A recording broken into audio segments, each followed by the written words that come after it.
En Hongrie. La République de Hongrie est un pays d'Europe centrale, membre de l'Union européenne.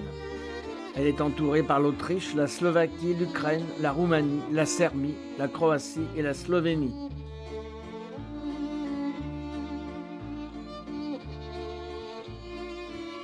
La couronne de Saint-Étienne avec sa croix tordue est un symbole de la Hongrie. La légende veut que la croix surmontant la couronne du roi de Hongrie soit penchée en raison du voyage mouvementé entre Rome et la Hongrie. Pourquoi pas? Nous longeons maintenant la longue plaine hongroise nommée Puszka.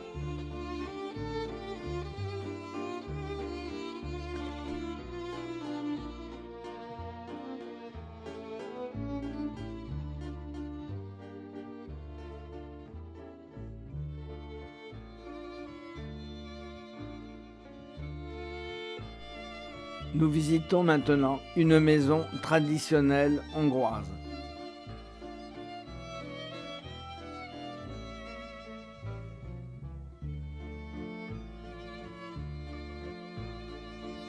Il y a de très jolies broderies.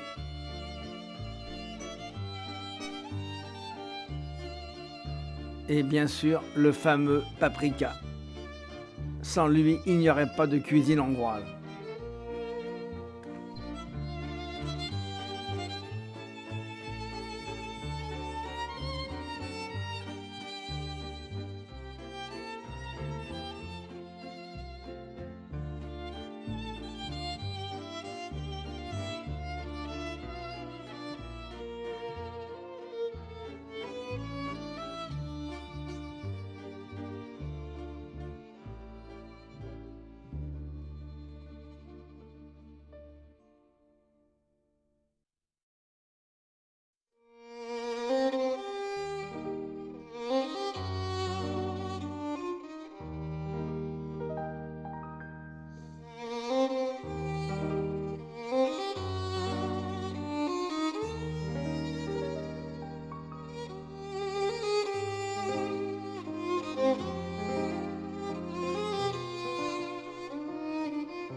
Et nous voici maintenant dans une ferme traditionnelle hongroise où nous allons déjeuner, goûter au fameux goulash.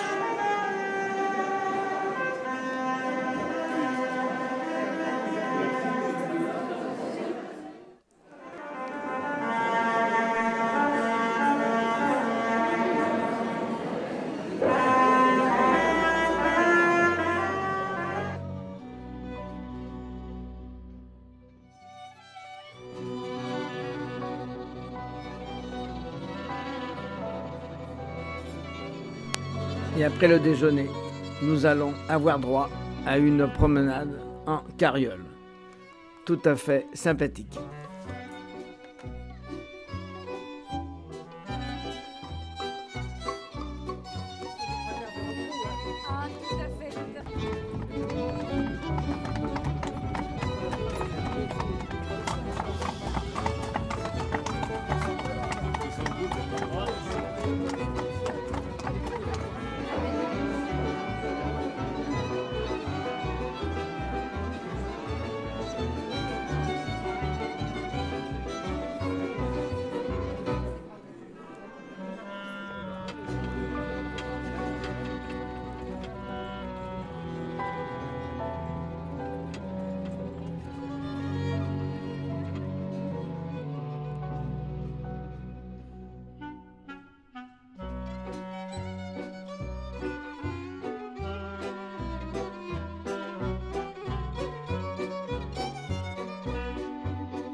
Un des points forts de notre promenade dans la Puszka hongroise. Nous allons assister à un spectacle équestre. Nous voyons les paysans hongrois dans leur tenue traditionnelle, avec leurs fameux fouets et leurs boules qu'ils font claquer de manière spectaculaire.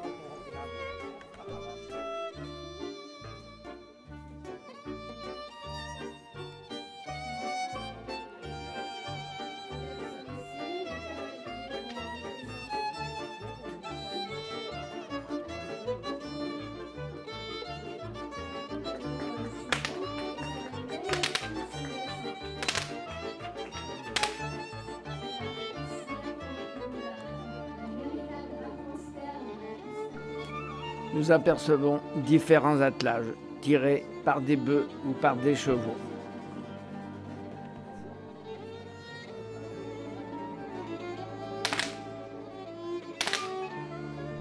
Un exercice très difficile que seuls les Hongrois arrivent à faire, à coucher un cheval sans que celui-ci cherche à se relever. Et voici le clou du spectacle, un attelage de chevaux blancs superbes, avec juché sur le dernier cheval, un cavalier extrêmement habile.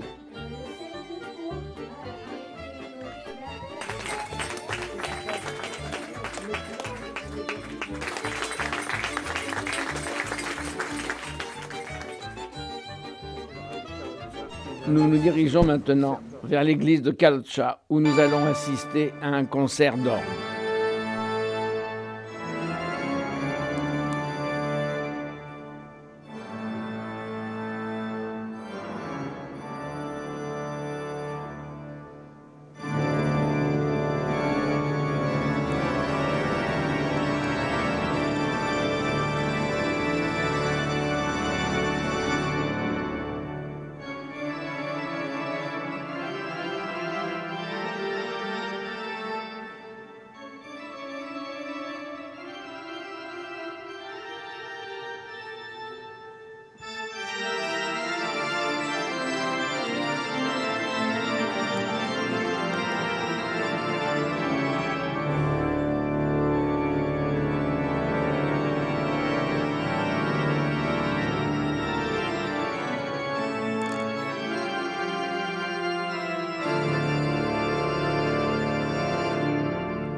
La statue de Franz Liszt, le compositeur emblématique de la Hongrie. Mercredi 24 septembre. Aujourd'hui, nous arrivons à Budapest. Budapest a été créée en 1873 par la réunion des communes de Buda et Óbuda sur la rive droite du Danube, ainsi que Pest sur la rive gauche.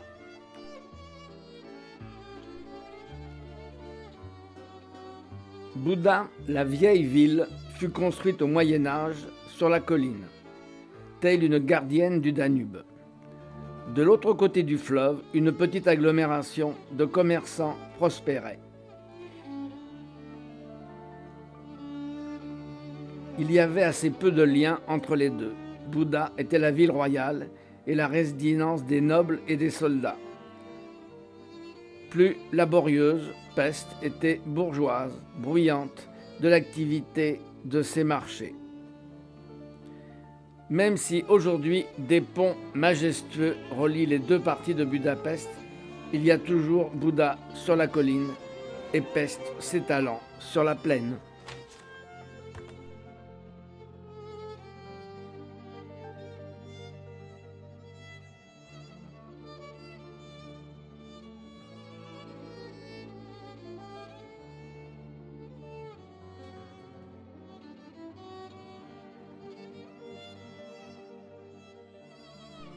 Nous arrivons maintenant sur la place centrale de Budapest, où est érigé un monument en l'hommage de tous les Hongrois morts pour la patrie.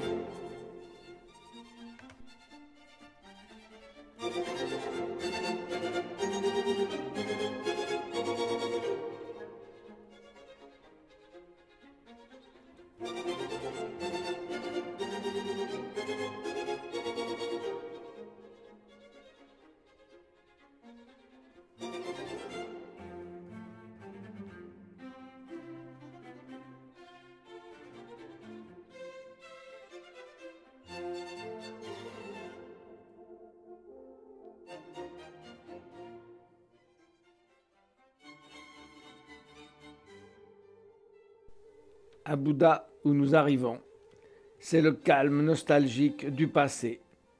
Ruelles, maisons peintes, collines ondulées et reposantes.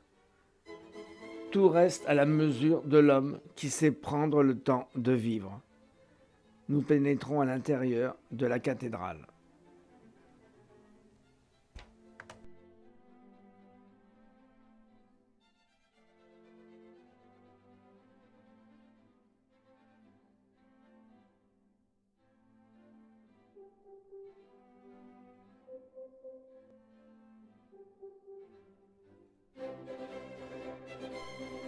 Nous arrivons maintenant à la citadelle.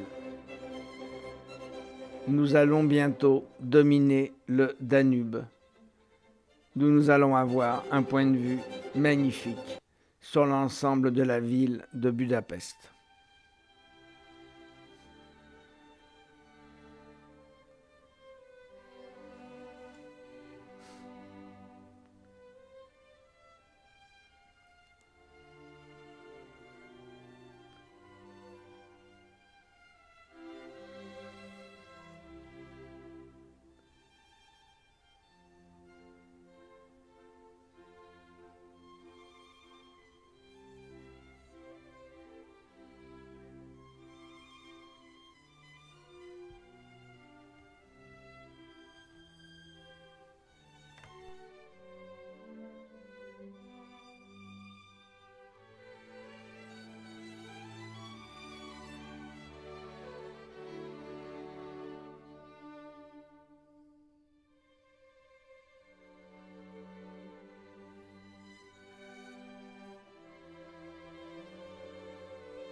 Les premières couleurs de l'automne donnent une tonalité très agréable au paysage. Sur l'autre rive du Danube, nous apercevons le Parlement, bâtiment superbe qui rappelle beaucoup le Parlement de Londres.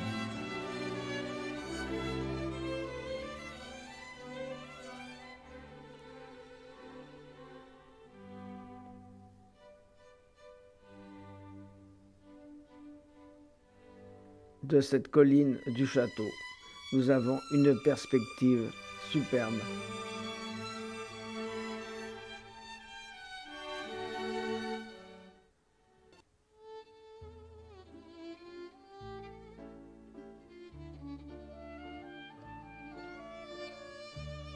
Budapest est devenue une destination extrêmement prisée des touristes par son charme, ses richesses et un certain romantisme.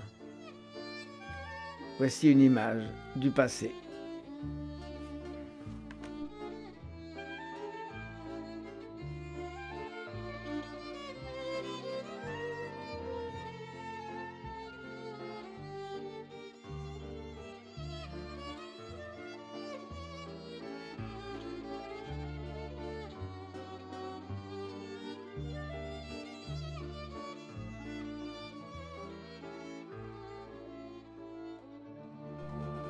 Nous avons quitté Buda et nous revoici à Pest, dans la partie moderne de la capitale hongroise.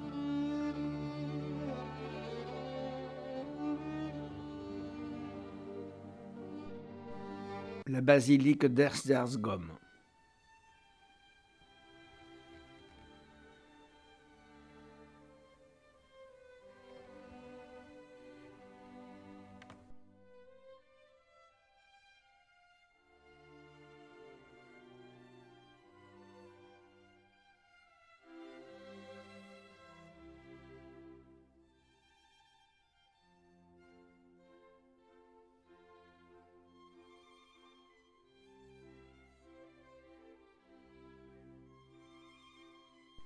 Une très jolie vue sur la courbe du Danube.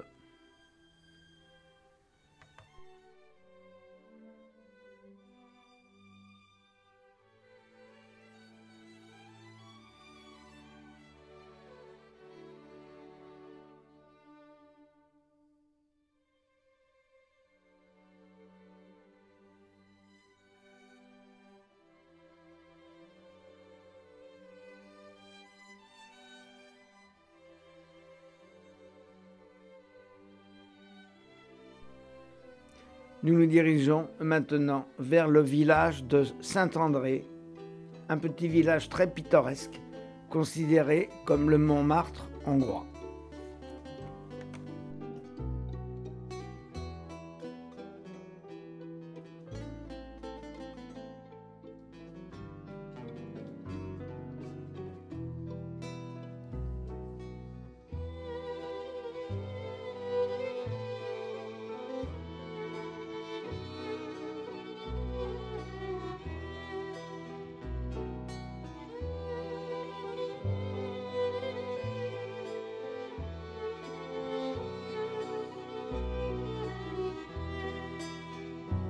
Nous voici de nouveau à Budapest et nous avons une très jolie lumière qui irradie le splendide Parlement.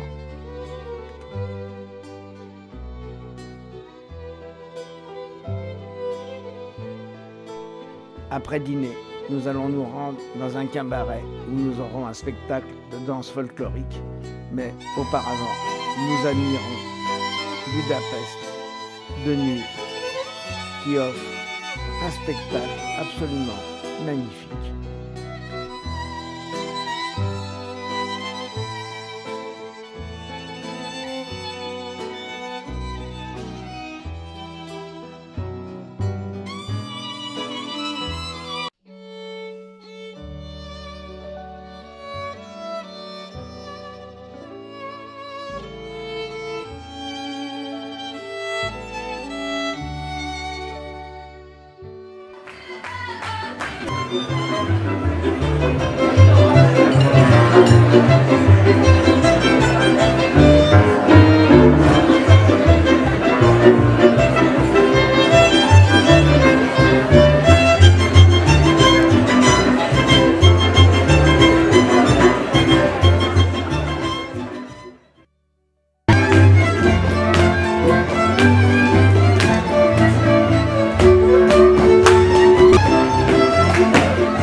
Je te l'avais dit, je te l'avais dit, je te l'avais dit, c'était sûr.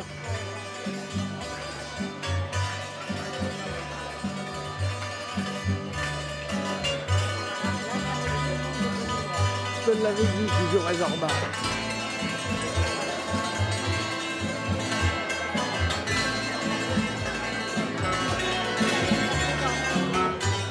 Alors voilà. Nous quittons Budapest de nuit et en voguant sur notre bateau le long du Danube, nous avons le droit encore à des points de vue superbes sur la Budapest nocturne.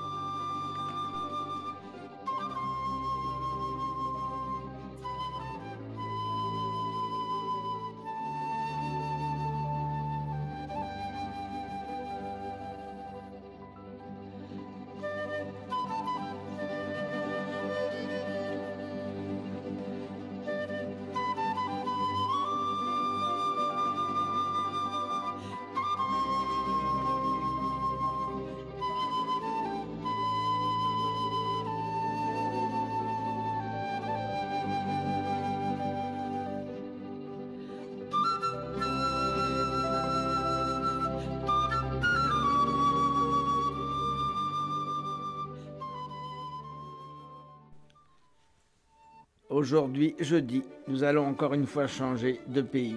Nous arrivons à Bratislava. Bratislava qui est la capitale de la Slovaquie. Elle est située au sud-ouest du pays, juste à la frontière avec l'Autriche. Elle n'est d'ailleurs distante que de 60 km de Vienne. Autrefois appelée Pressbourg, elle changea de nom juste après la fondation de la Tchécoslovaquie. Il existe une rue de Pressbourg à Paris en souvenir de la paix de Pressbourg de 1805.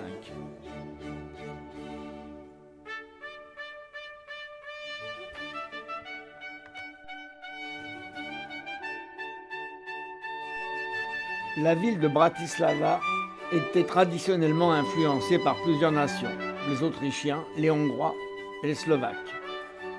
La ville fut capitale de la Hongrie 250 ans durant. D'ailleurs, les monarques austro-hongrois s'y faisaient couronner. Ensuite, elle constitua la deuxième cité de Tchécoslovaquie.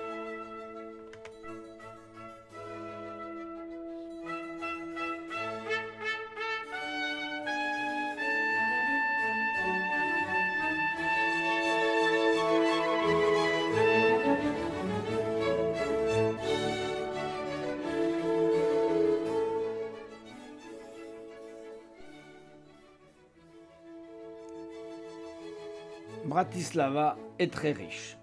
Il y a des universités, beaucoup de musées, théâtres et autres institutions culturelles. Par exemple, le célèbre Philharmonie.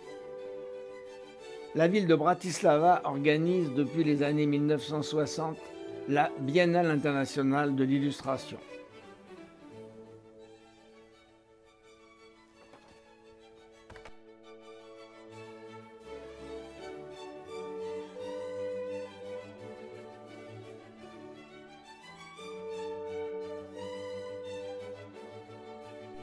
Ces petites ruelles aux maisons colorées ont énormément de charme.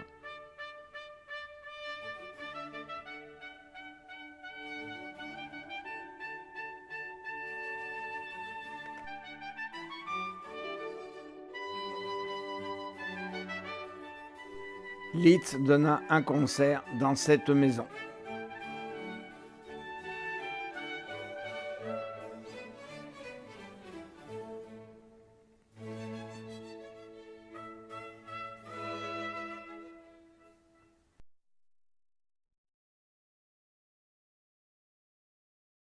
Nous continuons notre promenade dans la vieille ville de Bratislava.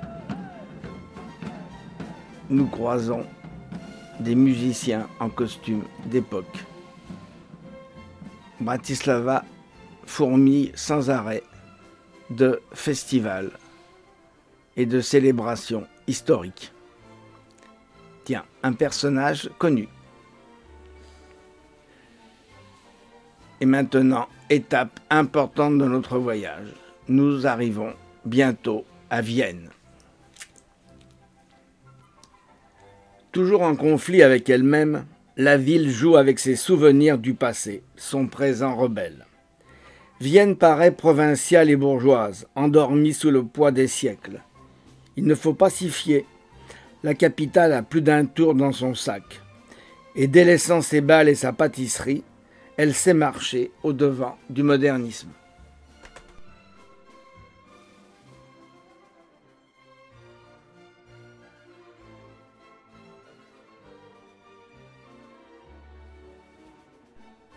Nous passons devant le Parlement autrichien et qui est absolument superbe.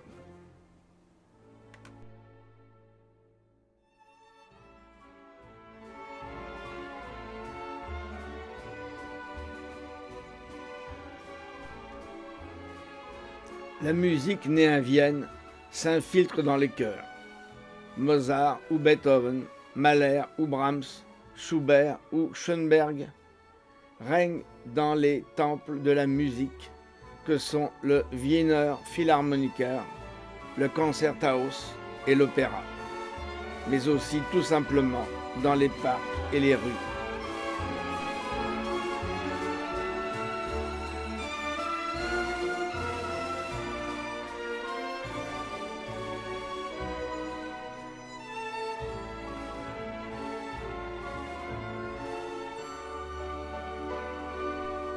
Nous arrivons maintenant au Hofburg, le palais d'été de Sissi.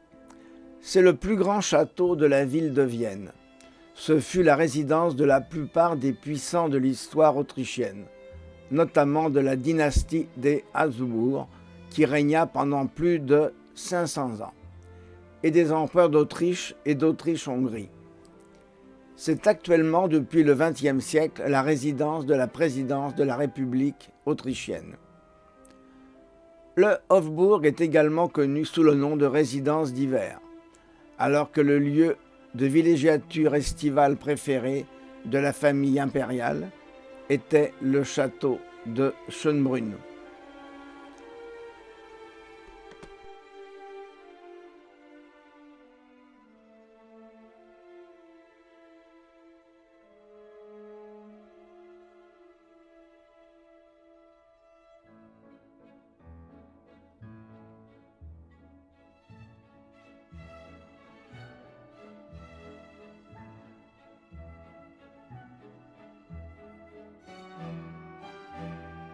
C'est de ce balcon du palais de Hofburg que Hitler annonça l'Anschluss aux Autrichiens en 1938.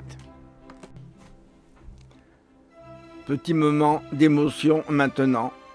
Nous voyons à l'une des fenêtres du palais une silhouette regardant vers l'extérieur. On peut imaginer Sissi.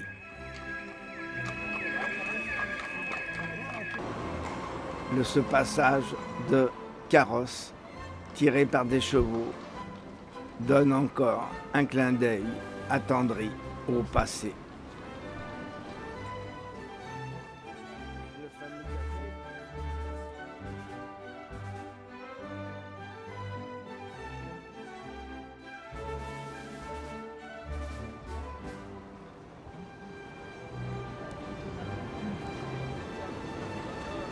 Le café où on déguste le célèbre café viennois.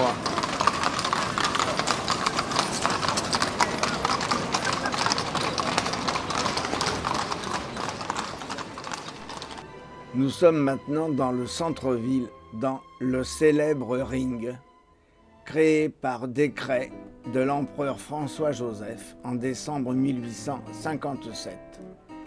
Qui décida du démantèlement des remparts. Le Ring est aujourd'hui un des plus beaux boulevards de la capitale autrichienne. Il délimite le premier arrondissement. Nous approchons maintenant de la cathédrale Saint-Étienne.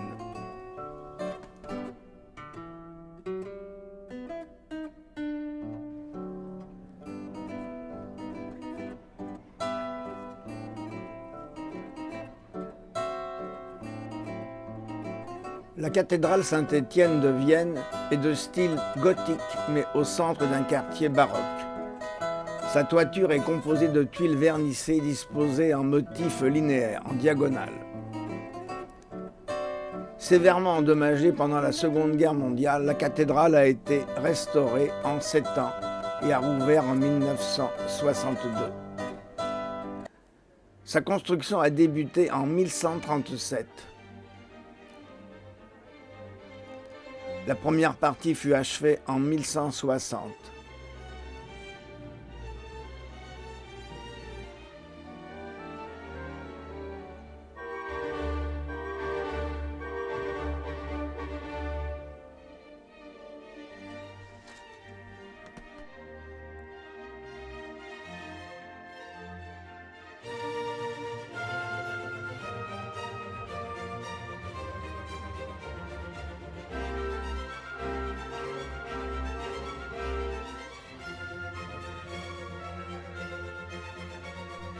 Un des points forts de notre séjour à Vienne, nous voici maintenant à Schönbrunn, résidence d'été des empereurs. La construction de Schönbrunn a débuté en 1693 à la demande de l'empereur d'Autriche Léopold Ier, qui désirait un pavillon de chasse. La fameuse Sissi, l'impératrice Élisabeth, tout comme Marie-Antoinette, passa son enfance à Schönbrunn et le jeune Mozart y exposa son talent. Le château devient le quartier général de Napoléon en Autriche entre 1805 et 1809.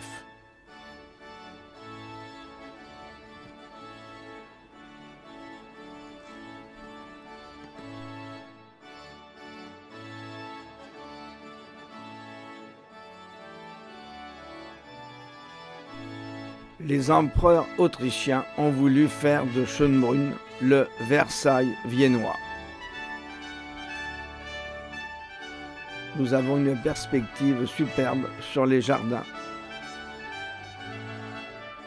Une des grandes cours d'honneur du château.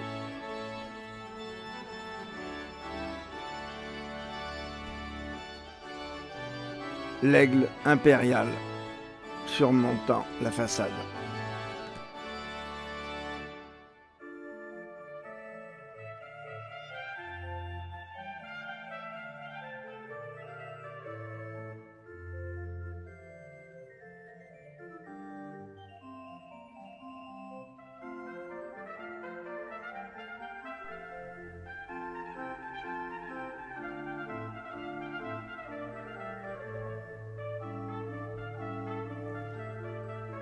Nous apercevons une des 2 fontaines de la cour d'honneur.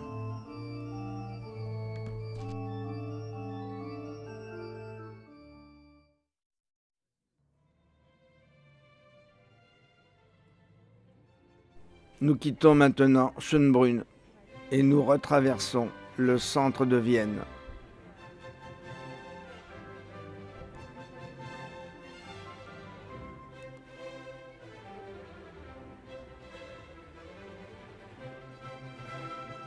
Notre journée à Vienne aura été trop courte. Et nous voici maintenant de nouveau sur le MS Amadeus, en train de voguer sur le Danube. Nous allons maintenant traverser une des régions les plus belles de l'Autriche, la Wachau.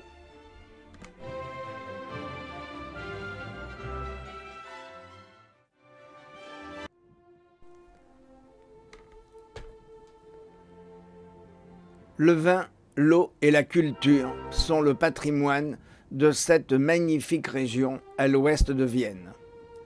Cette vallée du Danube qui a récemment été mise sur la liste de l'UNESCO comme faisant partie de l'héritage culturel mondial. En passant par Krems, Dürstein et Melk, on découvre une belle vallée du Danube, pleine de mythes et de légendes, bordée de vignobles centenaires et de guinguettes pittoresques.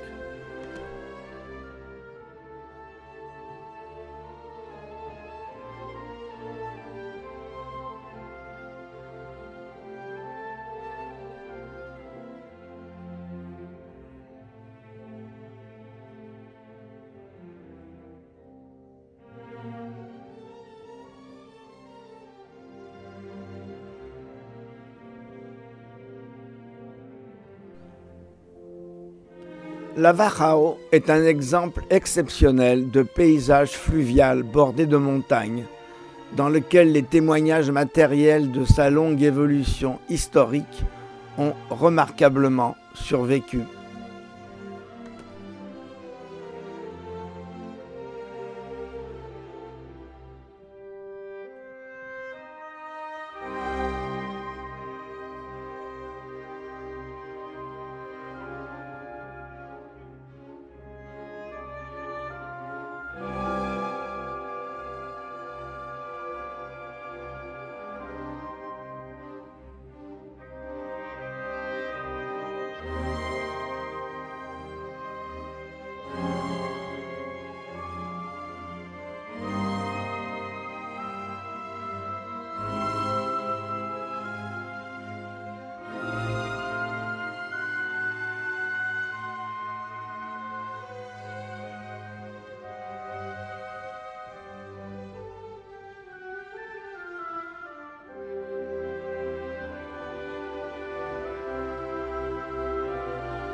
Un lieu bien connu est la ville de Dürstein, où le roi Richard Cœur de Lion fut maintenu prisonnier par le duc Léopold V.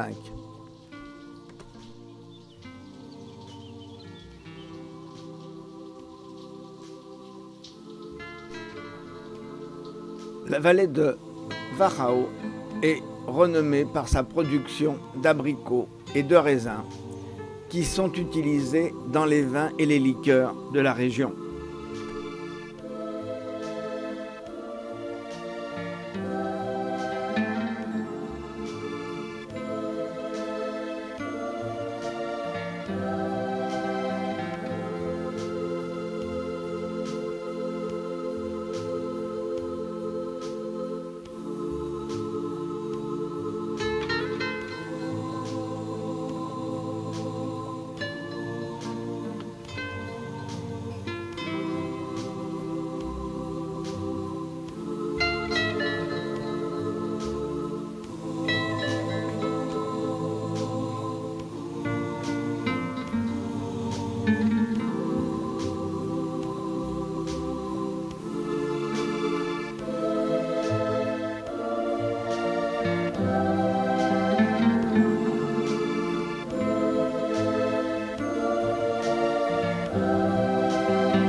Les jolis villages se succèdent les uns après les autres et les premières couleurs de l'automne ajoutent à ce romantisme typiquement danubien.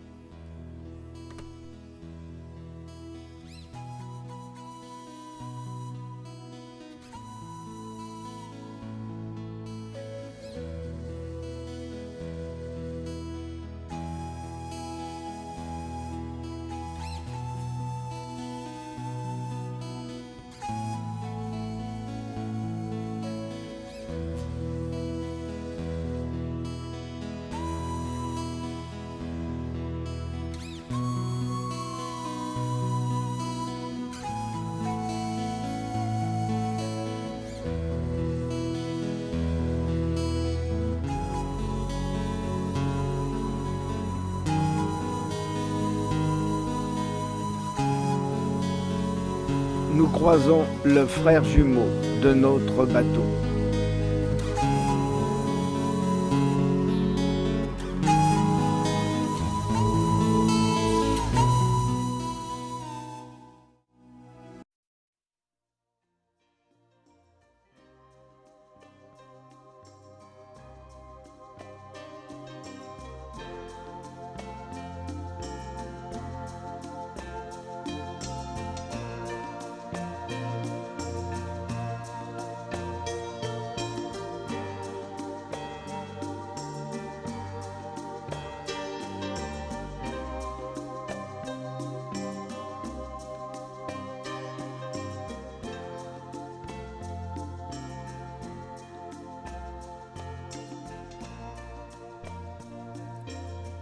La Wachau garde intactes les nombreuses traces de son évolution depuis les temps préhistoriques.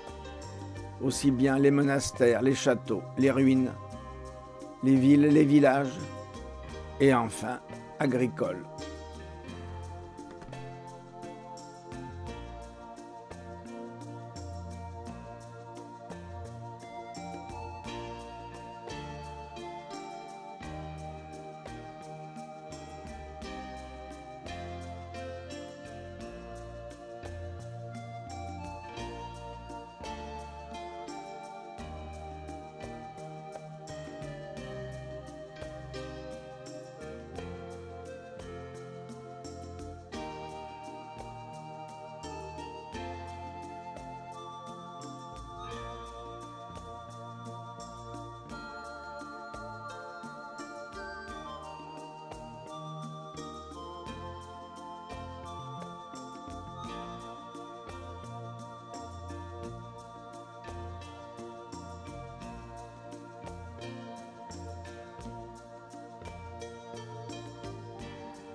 Le temps est couvert, le ciel est gris, mais ceci ne nuit absolument pas au plaisir que l'on a de découvrir ces superbes paysages.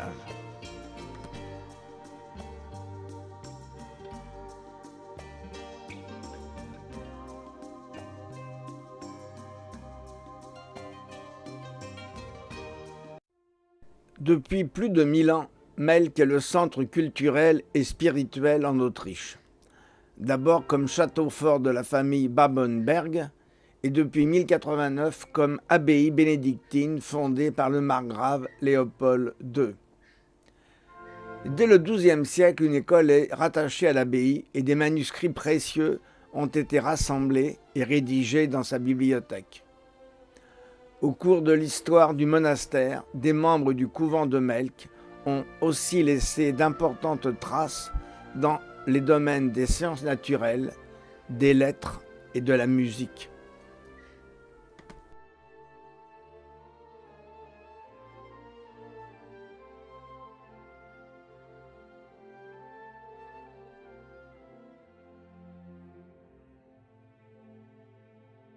Depuis 1978, les bénédictins sont en train de restaurer de manière fondamentale le grandiose édifice baroque et d'aménager de nouveaux locaux pour l'école, le logement d'hôtes ainsi que les activités culturelles et touristiques.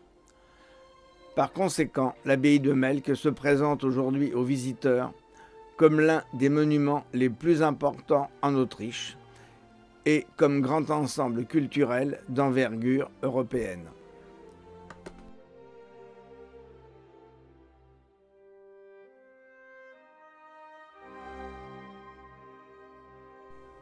Par ses décorations variées dans les salles impériales, l'histoire mouvementée du monastère est racontée de manière très vive. Nous sommes maintenant dans la bibliothèque, qui renferme une collection unique dans son genre.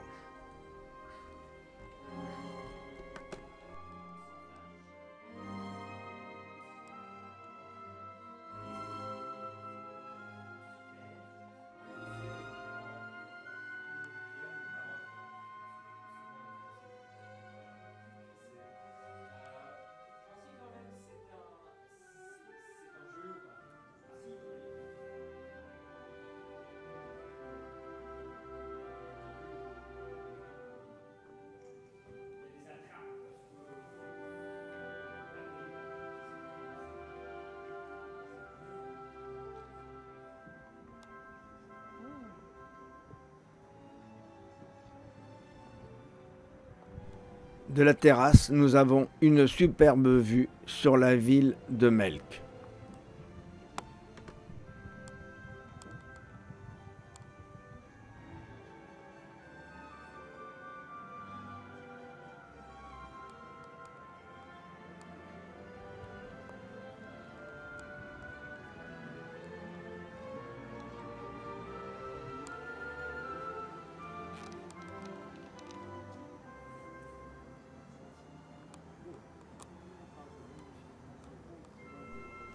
Le défi pastoral pour l'abbaye aura consisté aussi à faire comprendre aux nombreux visiteurs qu'à toutes les époques et dans tous les domaines artistiques, les hommes entendaient magnifier Dieu par leurs œuvres.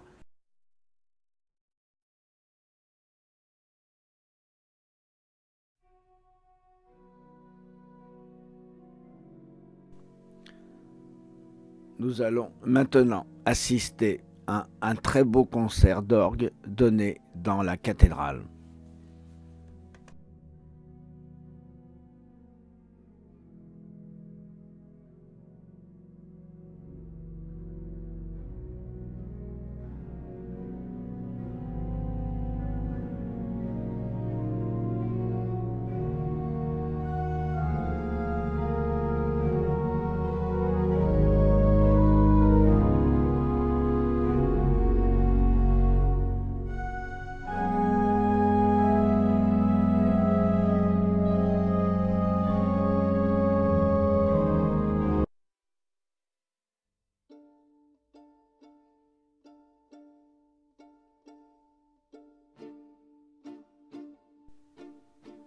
Nous allons maintenant visiter la très jolie petite ville de Dürstein que nous avons admirée tout à l'heure depuis le Danube et du pont de notre bateau.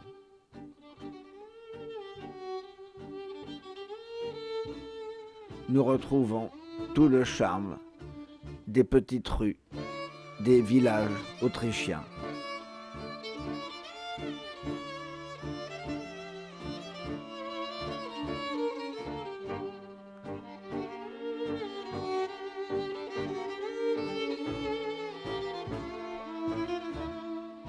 Malheureusement, le temps nous est compté et nous n'avons pas le temps de regarder comme nous le voudrions toutes les jolies vitrines et les jolies maisons qui serpentent le long.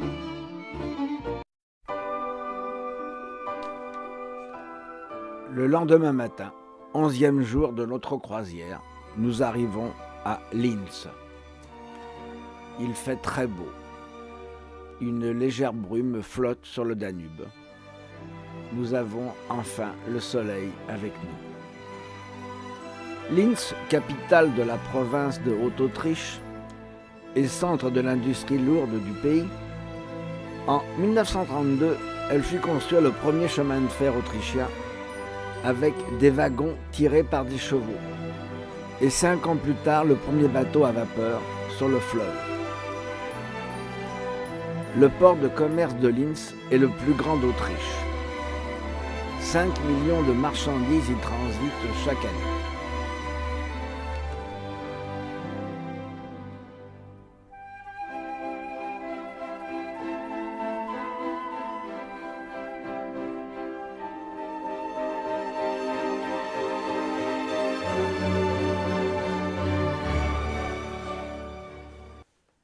La ville a été créée par les Romains qui l'appelaient Lantia.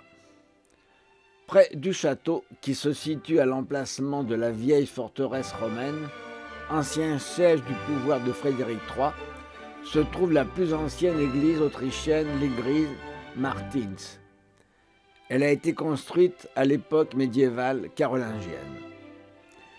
Le grand compositeur Anton Bruckner, natif de Linz, y composa la majeure partie de ses œuvres. À Linz, il est au moins autant vénéré que Mozart.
Nous sommes maintenant devant la maison qu'habita Wolfgang Amadeus Mozart, qui écrivit ici sa célèbre symphonie numéro 36, surnommée Linz. Il la composa durant l'année 1783 pour un concert qui devait s'y dérouler. On raconte qu'en visite chez un ami, celui-ci lui demanda de jouer une symphonie. N'ayant rien avec lui, Mozart la composa en 3 jours. Il écrivit sa symphonie en une nuit, la mit au propre le lendemain et la fit jouer par les musiciens le 3e jour.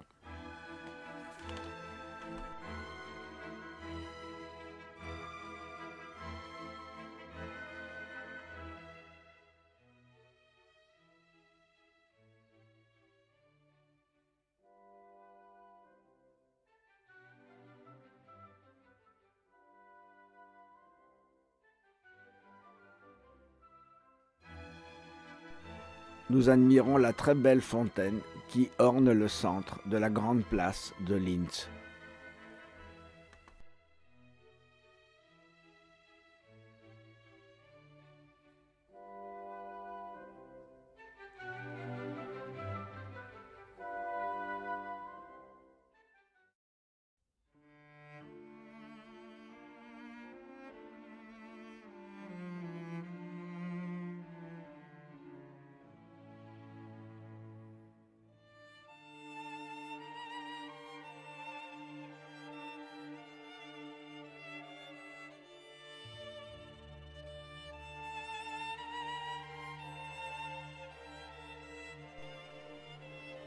Nous allons maintenant quitter Linz pour prendre la route de Salzbourg. Nous traversons la campagne autrichienne. Nous nous arrêtons quelques instants auprès d'un lac. Nous admirons ce paysage absolument superbe.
Nous voici maintenant à Salzbourg, ville de 150 000 habitants et capitale du land de Salzbourg.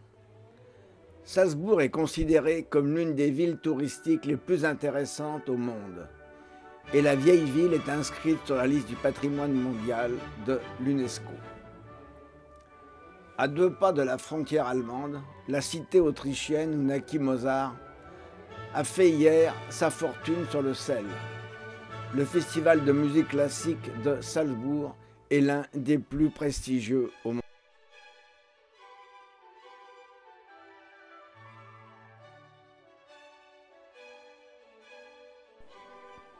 La Saalrach, le fleuve qui traverse Salzbourg, divise celle-ci en 2 parties. À l'est, la rue commerçante Linzergasse conduit à la colline des Capucins, à l'église Saint-Sébastien et à son cimetière où sont enterrés la famille de Mozart. Du côté ouest, entre le fleuve Saalrach et la colline Monnersberg, se trouve la vieille ville qui est particulièrement intéressante car elle a pu conserver son caractère gothique, flamboyant et baroque.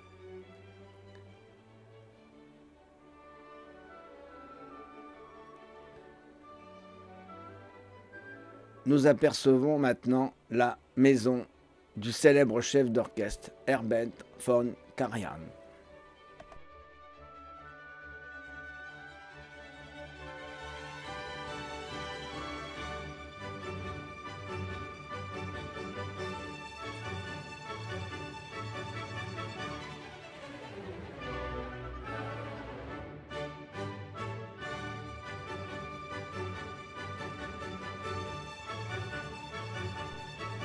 Nous arrivons maintenant vers un lieu de pèlerinage célèbre entre tous, la maison natale de Mozart.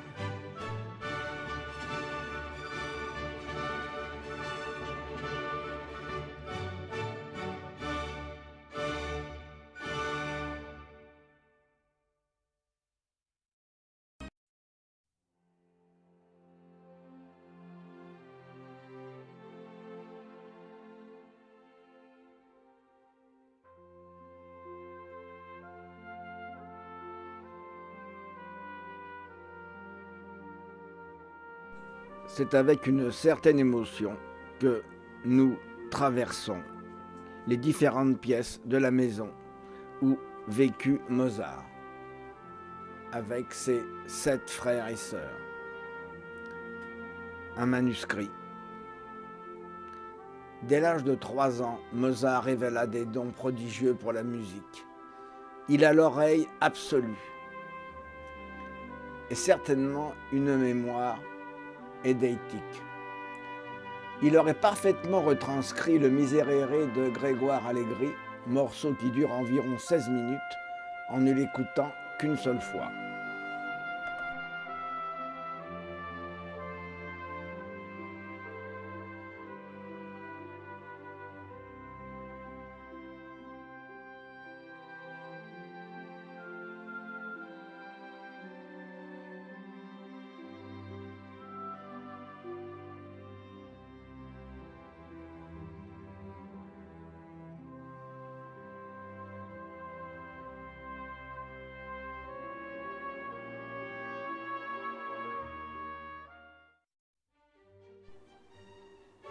Après avoir quitté la maison de Mozart, nous sommes maintenant dans une rue piétonne du centre-ville où nous sommes devant une chocolaterie où fut fabriqué le premier chocolat célèbre à l'effigie de Mozart.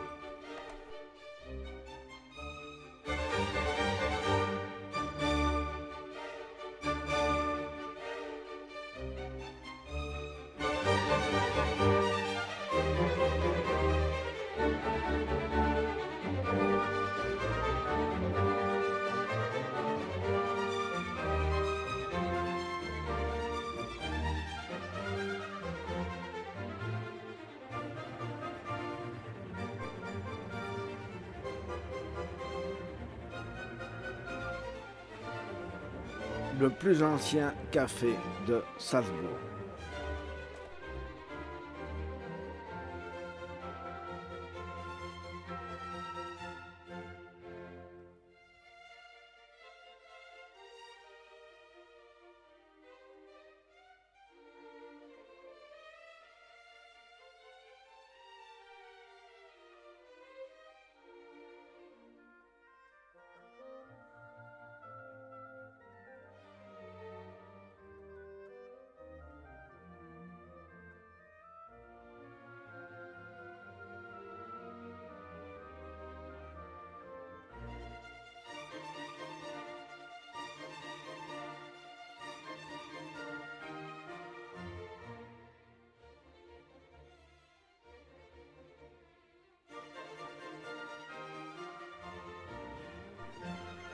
Superbe vue sur la forteresse qui domine Salzbourg.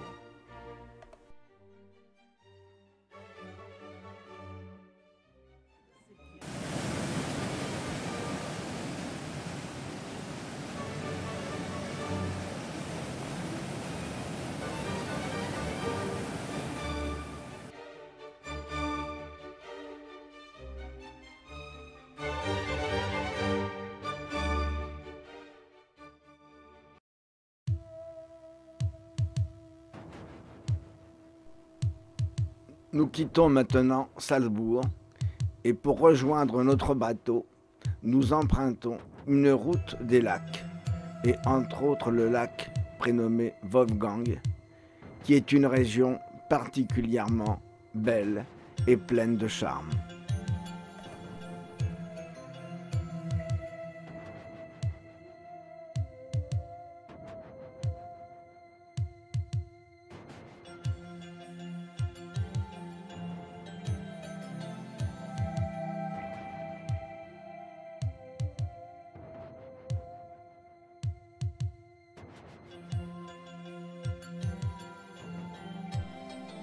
Petit encas ô combien sympathique.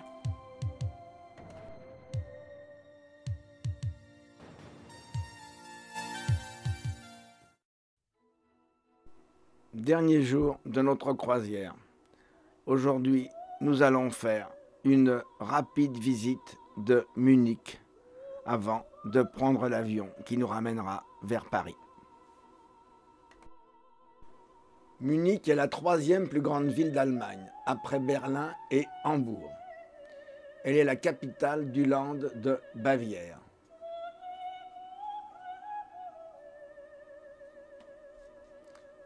La ville est célèbre pour sa traditionnelle fête de la bière, tous les ans, fin septembre et début octobre.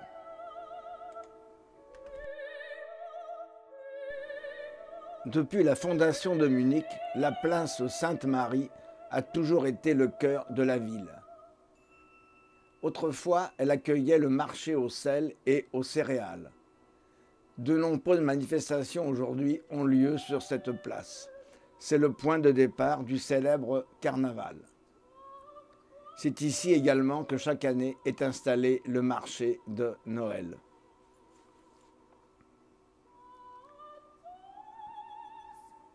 Deux monuments sont situés sur cette place. La fontaine aux poissons, qui occupe l'emplacement de l'ancien marché aux poissons, et la colonne de Marie, qui fut érigée en l'honneur de la Vierge Marie, patronne de la Bavière.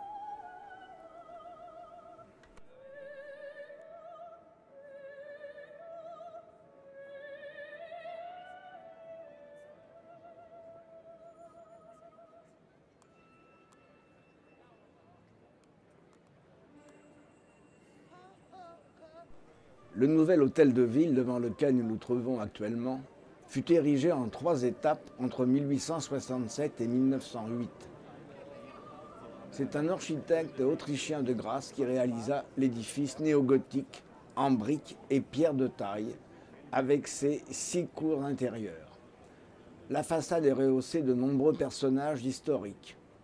Au sommet de la tour, un moinillon évoquant l'époque de la fondation de Munich, veille sur la ville.